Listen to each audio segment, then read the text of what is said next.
We now have proposals from the presumptive Republican nominee for President of the United States to bar all Muslims from emigrating to America. Where does this stop? Do Republican officials actually agree with this? Because that's not the America we want. What do you think about that? Well, I think the president's got to stop campaigning and actually be the commander-in-chief. We've got to define the enemy as Islamic extremists. We've got to take the fight to the enemy. The president needs to develop a strategy, which he has not done. The only thing I've heard concrete that he wants to do is close Gitmo and put people back onto the battlefield, and that's not going to win the war that we have with ISIS. The president's got to focus, develop a strategy, and defeat the enemy. This is what he said on that same statement. He said that their mission is to destroy ISIS. He said it's firing on all cylinders, and ISIS is losing money and they're losing ground and recruits. I defy I have anybody try to come on your program, Bill, and define exactly what the president's strategy is, because we desperately need one as a nation. We need to define that enemy. We got to get rid of this political correctness and actually go and defeat and win this war. He would argue that Republicans are in the way, perhaps based on policy. When you have the President of the United States uttering the words Twitter, you know that the Commander-in-Chief is off message. We have got to get united. We want to defeat this enemy, but the President is not putting forward a strategy to do so. I think you said the other day he doesn't have the fire in the belly.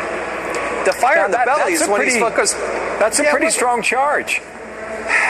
Just listen to the way he says it. When he starts talking about Donald Trump, when he starts talking about Republicans, you can see he gets real fired up. But when he can't even utter the words Islamic extremist, then, it's a whole different change of tune. And he gets passionate about closing Guantanamo. Really, Mr. President, you think that's going to solve the problem? No.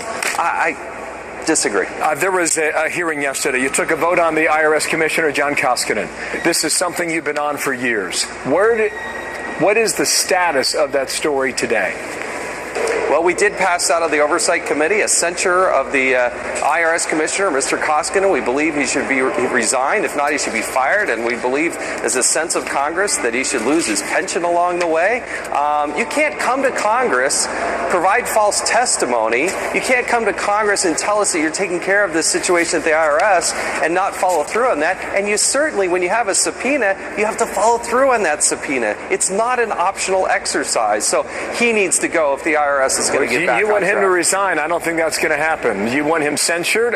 Will that happen in the House? I'm trying every tool I've got in my repertoire. I'm trying to do the censure. I believe impeachment next week in Judiciary. We have another hearing about impeaching the IRS Commissioner. But the President promised he would work hand in hand with Congress to solve this problem. It is not. There were targeted Americans, and this person, Mr. Koskinen, came to Congress. He provided false testimony, and when he had a duly issued subpoena, he did not fulfill it. They destroyed documents. Well, they could run out the clock on this, right?